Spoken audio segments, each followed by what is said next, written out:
আয়াত দুটিতে আল্লাহ তাআলা বলছেন যে যারা ইসলামকে পছন্দ করে না, যারা ইসলাম বিরোধী শক্তি, যারা ইসলামের ধ্বংস চায়, তারা চায় তাদের মুখের ফুৎকারে ইসলামের আলোকে তারা নিভিয়ে দিবে।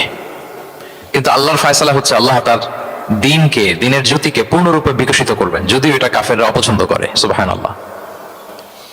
এবং তিনি আল্লাহ তাআলা রাসূলকে প্রেরণ করেছেন হেদায়েত দিয়ে, সত্য ধর্ম দিয়ে, দিনে হক দিয়ে, যাতে করে মানব রচিত যত ধর্ম আছে, মতবাদ আছে, সব কিছুর কবর রচনা করে এগুলোর উপরে আল্লাহ তাআলা দিন ইসলামকে বিজয়ী করতে পারেন, যদিও এটা মুশরিকদের কাছে খুব অসহনীয়। তাহলে এই আয়াত দুটি থেকে আমরা বুঝতে পারলাম যে ইসলামের বিজয় অবশ্যম্ভাবী। এই পৃথিবীতে ইসলামের বিজয়, অগ্রগতি, অগ্রযাত্রা কেউ ঠেকিয়ে রাখতে পারবে না।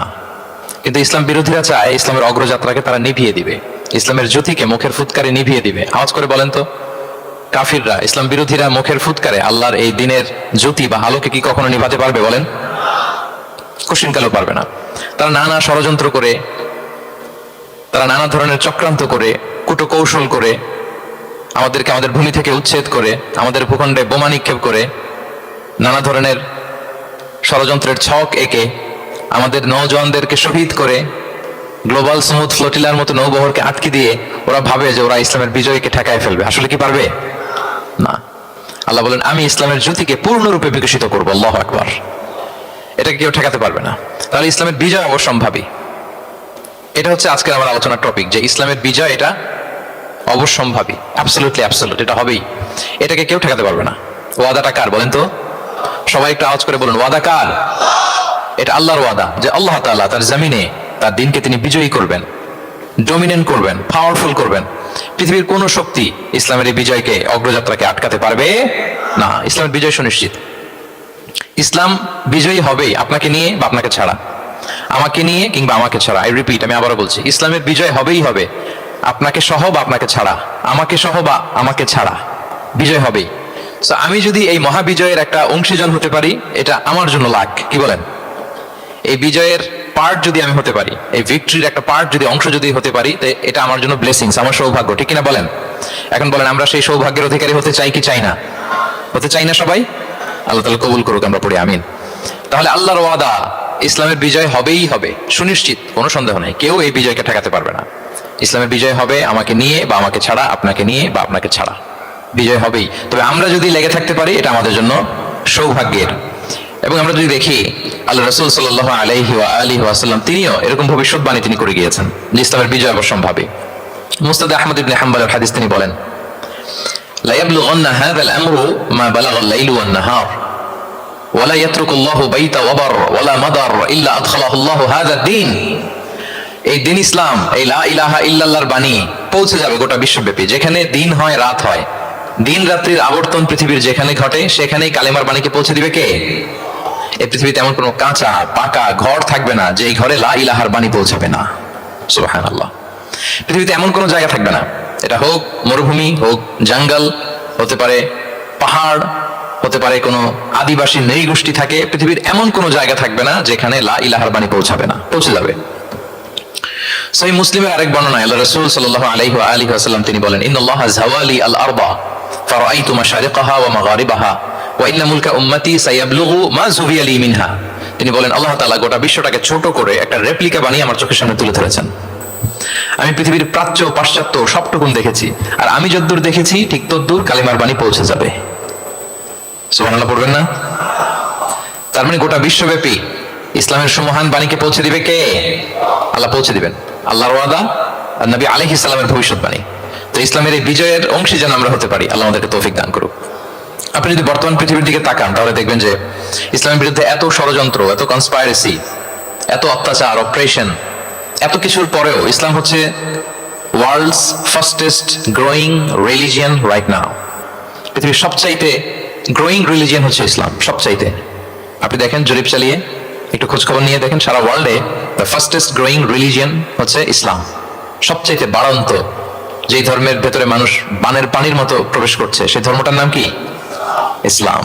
মানুষ প্রবেশ করছে বানের পানির মতো। আপনি পশ্চিমা বিশ্বে দেখেন, প্রতি জুমাবারে অনেক অমুসলিম, নন মুসলিম, ইহুদি, খ্রিস্টান, এইথিস্ট, সংশয়বাদী, অ্যান্টাগনিস্ট, তারা এসে শাহাদা বাণী পড়ে মুসলমান হয়ে যাচ্ছে প্রতি জুমাবার, নারী পুরুষ নির্বিশেষে। আস্তিক নাস্তিক নির্বিশেষে প্রতি জুমাবারে তারা এসে শাহাদা পড়ে মুসলমান হয়ে যাচ্ছে। এটা তো মসজিদের খবর। রাস্তাঘাটেও আমাদের পশ্চিমা বিশ্বের দায়ীরা রাস্তার মধ্যেও দাওয়াতি কাজ করে, আলহামদুলিল্লাহ। এটাকে স্ট্রিট দাওয়া বলে। এই যে এরকম টেবিল নিয়ে বসে কোরআনের ট্রান্সলেশন নিয়ে, কিছু ইসলামের সহজ সরল বই নিয়ে তারা নন মুসলিমদের সাথে ইসলাম নিয়ে কথা বলে। আর ওরা খুব ফ্রেন্ডলি মানুষের সাথে মেশে কথা বলে, ফলে ইজিলি তাদেরকে অ্যাপ্রোচ করা যায়। তো তাদেরকে অনেকে জিজ্ঞেস করে যে তোমার ধর্ম কি, তোমার বাবার ধর্ম কি, what do you think about life after death, মৃত্যুর পরের জীবন নিয়ে তোমার ভাবনা কি, তোমার দাদা কোথায় গেল, তোমার বাবা কোথায়, তো চলে গেছে, তুমিও কোথায় যাবা। এইভাবে যখন জিজ্ঞেস করে নন মুসলিমদেরকে, তাদেরকে যখন ভাবায়, ভাবাতে ভাবাতে ভাবাতে ভাবাতে ইসলামের বাণীগুলো যখন তাদের সামনে পেশ করে, তারা যখন কনভিন্সড হয়, অনেক খ্রিস্টিয়ান, অনেক জুইশ, অনেক নন মুসলিম ওই রাস্তার ওই দাওয়া কাজের মধ্যে, স্ট্রিট দাওয়াতে ওইখানেই ঘোষণা দেয় আশহাদু আল্লা ইলাহা ইল্লাল্লাহ ওয়া আশহাদু আন্না মুহাম্মাদান আবদুহু ওয়া রাসূলুহু। রাস্তায় আধা ঘন্টা দাওয়া কাজের মধ্যেই ওরা কনভিন্সড হয়ে মুসলমান হয়ে যায়। World's fastest growing religion. গোটা বিশ্বব্যাপী এভাবে ইসলামকে আল্লাহ তাআলা ছড়িয়ে দিচ্ছেন, গোটা বিশ্বব্যাপী ছড়ায় যাচ্ছে। কেউ এর অগ্রগতিকে থামায় রাখতে পারবে না, অসম্ভব। তাই কোশ্চেন হচ্ছে, এত এত ধর্ম থাকতে, এত এত ডক্ট্রিন থাকতে, মতভেদ থাকতে ইসলামের গ্রোথ এত বেশি কেন? গোটা বিশ্বতে দেখি মুসলমানরা মার খায়, ফিলিস্তিনে মার খাচ্ছে, আরাকানে মার খাচ্ছে, কাশ্মীরে মার খাচ্ছে, সব জায়গায় আমরা অপ্রেসড। তারপরেও মানুষের এত অ্যাট্রাকশন কেন ইসলামের প্রতি? ইসলাম থেকে তো মানুষ ভয়ে ভাগার কথা ছিল। ইসলামোফোব যেভাবে তারা ডিজাইন করেছে ওয়ার্ল্ড ওয়াইড, ইসলামের ব্যাপারে একটা ভীতি যেভাবে আন্তর্জাতিকভাবে ছড়িয়ে দেওয়া হয়েছে, এখন তো ইসলাম থেকে দূরে যাওয়ার কথা ছিল, কি বলেন? কিন্তু তার বিপরীতে বানের পানির মতো মানুষ ইসলাম ধর্মে ঢুকছে, লা ইলাহা পড়ে তারা সৌভাগ্যবান হচ্ছে। এর কারণটাকে আজকে আমরা এই কারণটা উদ্ধার করবার চেষ্টা করবো, যে কেন হওয়ার কথা ছিল ইসলামের কথা শুনলে মানুষ ভয় পাবে না, সেই নন মুসলিমরাই ইসলামের সুশীতল সুমহান বাণীর নিচে আশ্রয় নিচ্ছে। এর কারণটা কি? এই কারণগুলো আজকে আমরা বলবো। যে সমস্ত কারণে ইসলামের এই জয় জয়কার, যে সমস্ত কারণে অমুসলিমরা ইসলামের প্রতি অ্যাট্রাক্টেড হচ্ছে, যে সমস্ত কারণে মানুষ অন্য ধর্ম ছেড়ে মুসলিম হওয়ার জন্য পাগল পাড়া, এই কারণগুলো আজকে আমরা একটু অ্যানালাইসিস করবো। এর মধ্যে এক নম্বর কারণ হচ্ছে, আমার সুপ্রিয় দক্ষিণ কোরিয়া প্রবাসী ভাইরা, এক নম্বর কারণ হচ্ছে ইসলাম বা ইসলামী যে মতবাদ, এটা হচ্ছে ভেরি ন্যাচারাল। আমাদের ধর্মটা হচ্ছে ভেরি ন্যাচারাল রিলিজন। এটা খুবই স্বভাবজাত, খুবই স্বভাবজাত, রুচিসম্মত আর কি, পরিবেশ সম্মত, স্বাস্থ্যসম্মত, রুচিসম্মত, স্বভাবজাত। এটা মানতে, শুনতে, বুঝতে খুব সহজ। এটা আমাদের জীবনের সাথে খুব যায়। আরবিতে এটাকে বলে দীনুল ফিতরা। কি বলে? দীনুল ফিতরা, মানে এটা ফিতরাতের ধর্ম। এই ধর্মের উপরই মানুষকে আল্লাহ তাআলা তৈরি করেছেন। এটা যখন সুন্দরভাবে কারোর সামনে প্রেজেন্ট করা হয়, এটা তার কাছে এলিয়েন মনে হয় না, বরং বেশ আপন মনে হয়। এর কারণ হচ্ছে রুহের জগতে আমরা এরকম একটা কনফারেন্সে জয়েন করেছিলাম। সাইয়েদনা আদম আলাইহিস সালামের পৃষ্ঠদেশ থেকে যারা আমরা বনি আদম হয়ে পৃথিবীতে আসবো, তাদের রূহগুলোকে একত্রিত করে আল্লাহ এরকম একটা কনফারেন্সে কভেনেন্ট করেছিলেন, চুক্তি। তিনি আমাদের জিজ্ঞেস করেছিলেন যে আলাস্তু বিরাব্বিকুম, আমি কি তোমাদের রব নই? আমরা তখন স্বীকারোক্তি দিয়ে এসেছিলাম, আমরা বলেছিলাম ক্বালু বালা শাহিদিনা, হ্যাঁ আপনি আমাদের রব। তার মানে রুহের জগতেই আমরা আমাদের রবকে চিনে এসেছি, ইসলামকে চিনে এসেছি রুহের জগতেই।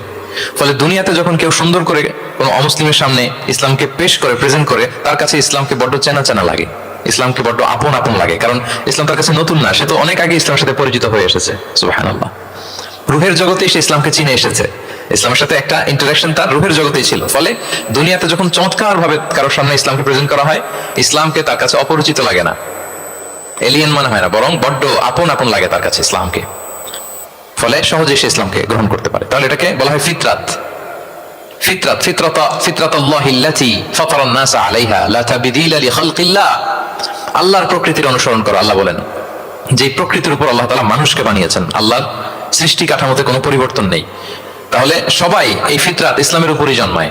অন্য হাদিসে আল্লাহ রাসূল সাল্লাল্লাহু আলাইহি ওয়াসাল্লাম বলেন যে মা মিন মাউলুদিন ইল্লা ইউলাদু আলাল ফিতরা ফাআবাওয়াহু ইউহাউবিদানিহি আও ইউনাসসিরানিহি আও ইউমাজ্জিসানিহি। মানে সব মানুষ ইসলামের উপর জন্মায়, পরে তার মা বাবারা হয়তো তাকে ইহুদি বানায় বা হিন্দু বানায় বা অগ্নি উপাসক বানায়, কিন্তু তার আসল ধর্ম হচ্ছে ইসলাম। আওয়াজ করে বলেন তো, আসল ধর্ম কি?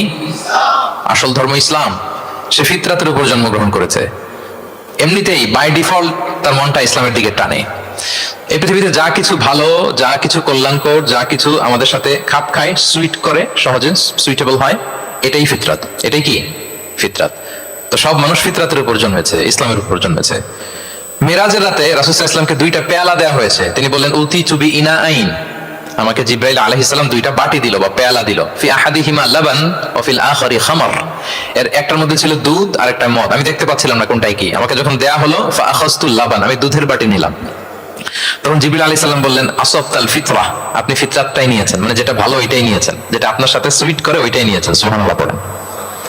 তাহলে ইসলাম হচ্ছে দ্বীনুল ফিতরা, এটা ফিতরাতি ধর্ম, এটা অতিরিক্ত চাপিয়ে দেয়া না, এটাই আমাদের ধর্ম। এজন্য ইসলামকে প্রেজেন্ট করলে আমাদের সামনে সুন্দরভাবে, এটা আমাদের কাছে অস্বাভাবিক মনে হয় না, খুবই স্বাভাবিক মনে হয়, ভেরি ন্যাচারাল মনে হয় ইসলামকে আমাদের কাছে। এটা হচ্ছে ফিতরাতের ধর্ম। এই কারণে অমুসলিমরা ইসলামের প্রতি আকৃষ্ট হচ্ছে, কারণ ইসলাম মানা, ইসলাম বোঝা, ইসলামকে প্র্যাকটিস করা মানুষের জন্য সহজ। এটা স্বভাবজাত ধর্ম, তার এটা ভেরি ন্যাচারাল, প্রাকৃতিক, রুচিসম্মত, স্বভাবসম্মত। এজন্য ইসলামের প্রতি মানুষ আকৃষ্ট হয়। এই পয়েন্টটাকে সবাই বুঝতে পেরেছেন? দ্বীনুল ফিতরা বুঝতে পেরেছেন সবাই? আচ্ছা, এটা হচ্ছে ন্যাচারাল রিলিজিয়ন, এই কারণে মানুষ আকৃষ্ট হয়। 2 নাম্বার, ইসলামের প্রতি এত আকৃষ্ট হওয়ার কারণ হচ্ছে দ্য ইউনিভার্সালিটি অফ ইসলাম। আরবিতে এটাকে বলে আল উমুম, মানে ইসলামের সার্বজনীনতা। ইসলাম হচ্ছে ভেরি ওপেন মাইন্ডেড রিলিজিয়ন, সবাইকে অ্যাকোমোডেট করতে পারে। পৃথিবীতে যত ফেইথ আছে, Islam is more accommodative than any other faith. যে কোনো ফেইথ বা বিশ্বাসের চেয়ে ইসলাম ভেরি অ্যাকোমোডেটিভ, সবার জন্য খোলা। The door of Islam is open for everybody 24/7। যখনই কেউ আসতে চায় ইসলামে ওয়েলকাম। একজন খ্রিস্টান ভাই যদি বলে যে আমি মুসলিম হতে চাই, তার জন্য কোনো বাধা আছে বলেন? আমাদের পক্ষ থেকে কোনো না আছে নাকি? আচ্ছা, কোন ইহুদি যদি বলে মুসলিম হবো, কোনো সমস্যা? কোন নাস্তিক যদি বলে, কোন পাহাড়ি নৃগোষ্ঠী চাকমা যদি বলে, কোনো সমস্যা আছে? নাই।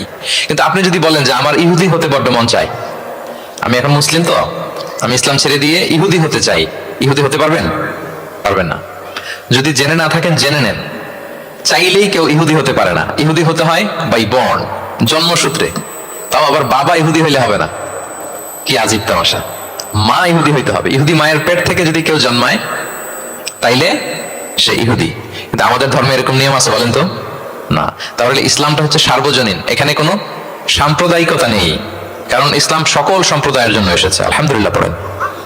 ইসলামের সাম্প্রদায়িকতা আছে না, এটা সকল সম্প্রদায়ের জন্য এসেছে। যেমন দেখেন, ইসলামের রব আল্লাহ তাআলাকে আল্লাহ কিভাবে পরিচয় করায় দিচ্ছেন। আল্লাহ বলছেন সূরা ফাতিহার শুরুতে, আমরা প্রতিদিন এটা রিসাইট করি, আমরা পড়ি আলহামদুলিল্লাহি রাব্বিল, সবাই পড়েন আলহামদুলিল্লাহি রাব্বিল আলামিন। প্রশংসা সেই আল্লাহর যিনি হচ্ছেন রব্বুল আলামিন, মানে জগৎ সমূহের রব। তিনি সবার রব। কার রব? সবার রব। তিনি কিন্তু বলেন না আলহামদুলিল্লাহি রাব্বিল মুসাল্লিন, তিনি শুধু মুসল্লিদের রব বলছে। রব্বিল মুসলিমিন, শুধু মুসলিমিনদের রব বলছে? হ্যাঁ। রব্বুল হাজিন, শুধু হাজি সাহেবদের রব বলছে? না। তিনি কি বলছেন? রব্বিল আলামিন। তাহলে তিনি গোটা জগতের রব, সবার রব তিনি।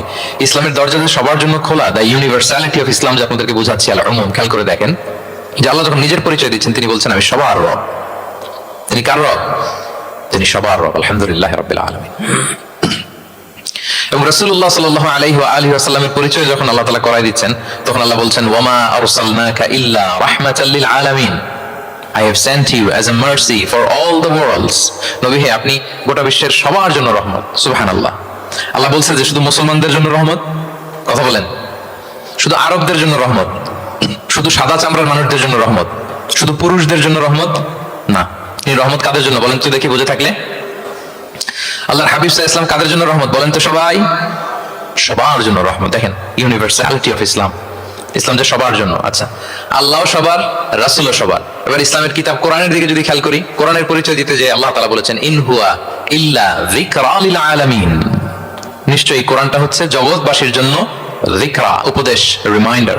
তাহলে কোরআনও সবার জন্য নাকি শুধু আমাদের? প্রিয় ভাইরা, কোরআন কি শুধু আমাদের বই? না, এটা হিন্দু ভাইদেরও বই, এটা নাস্তিকদেরও বই, এটা বুদ্ধিস্টদেরও বই, তাদের হেদায়েতের কথাও এখানে আছে। এটা সবার বই, এটার ওনারশিপ সবার, এটা আমাদের সবার। তাহলে দেখেন, আমাদের রব সবার, আমাদের রাসূল সবার, আমাদের কিতাব সবার। তাহলে ইসলামে কোনো সংকীর্ণতা নেই, ইসলামে কোনো সাম্প্রদায়িকতা নেই, কোনো সম্প্রদায়ের জন্য ইসলাম আসেনি, ইসলাম এসেছে সবার জন্য। আলহামদুলিল্লাহ পড়েন। তাহলে দ্য ইউনিভার্সালিটি অফ ইসলাম, এটা ক্লিয়ার না সবার কাছে? বুঝতে পেরেছেন? তাহলে কেন ইসলাম দ্য ফাস্টেস্ট গ্রোয়িং রিলিজিয়ন? গোটা বিশ্বে সবচেয়ে বেশি গ্রো হচ্ছে ইসলামের। 2টা কারণ বলে ফেলেছি। 1 নম্বর কি ছিল বলেন তো? মনে আছে কিনা কারো দেখি? Very natural religion. কে বলছে ন্যাচারাল দেখি? এই মাশাআল্লাহ। কি উনি শুধু বুঝলো নাকি, আর বাকিরা বললেন না যে? 1 নম্বর কি ছিল? ন্যাচারাল। ইসলাম হচ্ছে ভেরি ন্যাচারাল রিলিজিয়ন, স্বভাবজাত, প্রাকৃতিক ধর্ম। আমাদের মনের সাথে প্রকৃতির সাথে খাপ খায় না, এরকম কোনো আইন বিধান ইসলামে নাই। গেল 2 নাম্বার কি বললাম? জোরে, সার্বজনীন। সার্বজনীন ধর্ম সবার, এটা কোন নির্দিষ্ট গোষ্ঠী কোন সম্প্রদায়ের জন্য ইসলাম আসে নাই। আচ্ছা 3 নাম্বার হচ্ছে ফ্লেক্সিবিলিটি। ইসলাম অনেক ফ্লেক্সিবল একটা রিলিজিয়ন। আরবিতে এটাকে বলে আত-তাইসির, মানে ইসলামে কাঠিন্যতা নেই, ইসলামের বিধানগুলো সহজ। বলেন ইসলামের বিধান মানতে আপনাদের কঠিন লাগে? আল্লাহ বলেন ইউরিদুল্লাহু বিকুমুল ইউসরা ওয়া লা ইউরিদু বিকুমুল উসর। আল্লাহ তোমাদের জন্য সহজ চান, কঠিন চান না। আল্লাহ কি চায়? সবাই বলুন, আল্লাহ সহজ চায়, আল্লাহ কঠিন চায় না। আমরা অনেক সময় কঠিন করে দিনকে উপস্থাপন করি, জটিল করে দিনকে উপস্থাপন করি। ওমা জাআলা আলাইকুম ফিদ-দীনি মিন হারাজ। আল্লাহ তাআলা দিনে কোনো জটিলতা রাখেননি, কিন্তু আমরা খুব কঠিন করে উপস্থাপন করি। আল্লাহ বারবার বলেছেন সহজ সহজ সহজ, লা ইউকাল্লিফুল্লাহু নাফসান ইল্লা উসআহা। আল্লাহ সাধ্যের বাইরে কাউকে কিছু চাপিয়ে দেন না। আমাদের যুদ্ধ সাধ্যে কোলায় ঠিক তদ্দুরি আল্লাহ চাপিয়ে দেন। সুবহানাল্লাহ। ইসলাম কত সহজ, কতটা সহজ আমি আপনাদেরকে বুঝিয়ে বলছি, আপনারা একটু মনোযোগ দিয়ে শুনুন। একটা ছোট্ট হাদিস আপনাদের সাথে শেয়ার করি। এক সাহাবী আল্লাহ রাসূল সাল্লাল্লাহু আলাইহি ওয়া আলিহি ওয়াসাল্লামের কাছে এসে তিনি বললেন, ইয়া রাসূলুল্লাহ হালাকতু ইয়া রাসূলুল্লাহ, হে রাসূল আমি তো শেষ। আমি তো, শুনতেছেন, মনোযোগ আছে? আমি তো শেষ। রাসূল সাল্লাল্লাহু আলাইহি ওয়াসাল্লাম বললেন, ওমা আহলাকা, কি হয়েছে তোমার? তো সে বলে, ওয়াকাআতু আলা ইমরাআতি ফি রমাদান, আমি তো রমজান মাসে দিনের বেলায় আমার স্ত্রীর সাথে মেলামেশা করে ফেলছি, একেবারে ফাইনাল মেলামেশা, আমার সিমেন আউট হয়ে গেছে বডি থেকে। এজন্য সে অস্থির হয়ে রাসূল সাল্লাল্লাহু আলাইহি ওয়াসাল্লামের কাছে শুনি, ইয়া রাসূল আমি তো শেষ, আমার বাঁচান, আমার বাঁচান। কি হয়েছে? বলে দিনের বেলায় রমজানে স্ত্রীর সাথে মেলামেশা, ইন্টিমেসি নিষেধ, আমি তো ইন্টিমেসিতে চলে গেছি, আমার কি হবে, আমার বাঁচান। তো আপনারা জানেন যে ইচ্ছাকৃত যদি কেউ রোজা ভাঙে, আমি আপনাদেরকে বোঝাচ্ছি হচ্ছে ফ্লেক্সিবিলিটি, ইসলাম যে কতটা ফ্লেক্সিবল এটা আগে মাথায় রাখেন, যে what is the essence of flexibility in Islam, কতটা ফ্লেক্সিবল ইসলামের নিয়ম কানুন তাইসির। ইচ্ছা করে যদি কেউ রোজা ভাঙে, তার বিধান হচ্ছে তার কাজাও করতে হবে, কাফারাও দিতে হবে। কাজা মানে একটা রোজার জন্য আরেকটা রোজা, আর কাফারা হচ্ছে হয় তাকে একটা দাস আজাদ করতে হবে, অথবা তাকে 60টা রোজা রাখতে হবে টানা, অথবা 60 জন মিসকিনকে খাওয়াতে হবে। তো সে যখন এসে বললো, ইয়া রাসূলুল্লাহ আমাকে বাঁচান, কি করবো আমি? রাসূল সাল্লাল্লাহু আলাইহি ওয়াসাল্লাম বলেন, আচ্ছা ঠিক আছে, তুমি এই কাজ করে ফেলছো, তোমার তো পেনাল্টি হয়েছে। তো পেনাল্টি কি? তো বলে যে, রাসূল সাল্লাল্লাহু আলাইহি ওয়াসাল্লাম বলেন যে তুমি একটা দাস আজাদ করে দাও। বলে, ইয়া রাসূলুল্লাহ এই সক্ষমতা আমার নাই, আমি দাস আজাদ করবো কোত্থেকে? আচ্ছা এটা পারবা না, তো তাহলে টানা 60টা রোজা রাখো কাফারা হিসেবে, টানা 60 দিন রোজা রাখতে হবে, রমজান চলে যাওয়ার পরে 60 দিন রোজা, এটা রাখো। বলে, ইয়া রাসূলুল্লাহ এটাও পারবো না, আমি টানা 60 দিন রোজা আমি রাখতে পারবো না। আচ্ছা এটাও যদি না পারো, তাহলে তুমি 60 জন মিসকিনকে খাবার খাইয়ে দাও। এবার সে বলে, ইয়া রাসূলুল্লাহ খাবারও খাওয়াতে পারবো না আমি, এই সামর্থ্য নাই। কি বিপদ! দাস আজাদ এটাও পারবো না, টানা 60টা রোজা এটাও পারবা না, 60 জন মিসকিনকে খাবার দিবা তাও পারবা না, তো কি আর করা? বসো, এক পাশে বসো। বসে আছেন, উনি অন্যান্য কাজ সারতেছেন। হঠাৎ এক ঝুড়ি খেজুর রাসূল সাল্লাল্লাহু আলাইহি ওয়াসাল্লামের কাছে আসলো, এক ঝুড়ি সাদাকার খেজুর আসলো। আসার পর রাসূল সাল্লাল্লাহু আলাইহি ওয়াসাল্লাম বললেন, ওই লোকটা কই যে এই কাজ করে ফেলছে, তাকে নিয়ে আসা হলো। রাসূল সাল্লাল্লাহু আলাইহি ওয়াসাল্লাম বললেন, যাও, দাসও আজাদ করতে পারবা না, 60টা রোজাও রাখতে পারবা না, 60 জন মিসকিনকে খাবারও দিতে পারবো না, তাহলে এক ঝুড়ি খেজুর আমার দরবারে আসছে, চ্যারিটির সাদাকার খেজুর, যাও এগুলো গরিবদের মাঝে বিতরণ করে দাও, তাসাদ্দাক বিহা ফিল মাদিনা, মদিনায় বিতরণ করে দাও। এবার সে বলে, আলা আফকারা মিন্না ইয়া রাসূলুল্লাহ, ইয়া রাসূলুল্লাহ আমার চেয়ে গরিব কাউকে দিতে হবে? রাসূল সাল্লাল্লাহু আলাইহি ওয়াসাল্লাম বললেন, হ্যাঁ গরিব কাউকে দিবা। বলতেছে, এই পুরো মদিনাতে আমার চেয়ে গরিব আর কেউ নাই। কি বিপদ! তোমার চেয়ে গরিব আর কেউ নাই? বলতেছে, আমি সবচেয়ে মদিনায় গরিব। বলছে, তাহলে কি আর করবা, যাও তুমিই খাও, নিয়ে যাও বাসায়, তুমি আর তোমার ফ্যামিলি সবাই মিলে এটা খাও। চিন্তা করেন, আসছিল পেনাল্টি দিতে, নিয়ে গেল এক ঝুড়ি, কথা বোঝা নাই, নিয়ে গেল এক ঝুড়ি খেজুর। দেখেন what is the flexibility of Islam, ইসলাম কতটা ফ্লেক্সিবল, মানুষের সুবিধা অসুবিধাকে ইসলাম কতটা গুরুত্ব দেয়। আমরা ইসলামকে বোঝানোর ক্ষেত্রে, এক্সপ্লেইন করার ক্ষেত্রে এগুলো মাথায় রাখি না। তাহলে ইসলামের এই যে ফ্লেক্সিবিলিটি যখন কোনো নন মুসলিম দেখে, এই হাদিস যদি কোনো নন মুসলিম পড়ে, আপনি বলেন সে কি আর অন্য ধর্মে থাকতে পারবে? যে একটা ধর্ম এত ফ্লেক্সিবল হয় কি করে, এত ফ্লেক্সিবল। এভাবে আপনি যদি দেখেন যে রাসূল সাল্লাল্লাহু আলাইহি ওয়াসাল্লাম খুব সহজ করে দিন ইসলামকে উপস্থাপন করেছেন। কাউকে যখন তিনি কোনো দায়িত্ব দিয়ে কোথাও পাঠাতেন, তখন তিনি একটা বিখ্যাত কথা বলে দিতেন, সব সময় বলতেন যে, বাশিরু ওয়ালা তুনাফিরু, ইয়াসিরু ওয়ালা তুআসিরু, তোমরা মানুষকে সুসংবাদ দাও দিনের ব্যাপারে, মানুষকে ভয় দেখিও না, দিন থেকে ভাগিও না। ইয়াসিরু, তোমরা দিনকে সহজ করে প্রেজেন্ট করো, ইসলামকে জটিল করে মানুষের সামনে কখনো প্রেজেন্ট করো না।